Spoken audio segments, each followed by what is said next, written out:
আসসালামু আলাইকুম। আপনারা এখানে একটি আবেদনের ছবি দেখতে পাচ্ছেন, যেখানে একজন মুসলিমের আকুল আবেদন। আপনারা যে ব্যক্তি ওই কাগজটা নিয়ে ধরে আছেন, ইনি আপনাদের পূর্ব পরিচিত। আমি অন্য একটা ভিডিওতে ইনার পরিচয় দিয়েছিলাম। ইনি ইসলাম ধর্ম গ্রহণ করার পরে তিনি তার কন্যাও ইসলাম ধর্ম গ্রহণ করেছেন। এটা আরও একটা সুসংবাদ।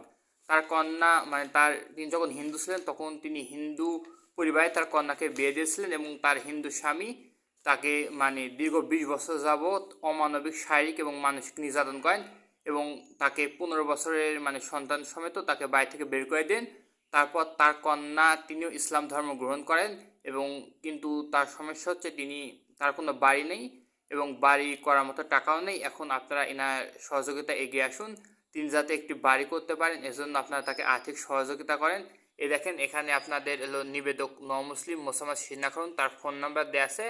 আপনারা তাকে যোগাযোগ করে তাকে একটি বাড়ি করার ব্যবস্থা করে দিবেন এবং এর প্রতিদান ইনশাল্লাহ এর প্রতিদান আপনারা অবশ্যই খুব বড় রকমের প্রতিদান পাবেন। আল্লাহ আপনাদেরকে সেই সামর্থ্য দান করুন, আমিন।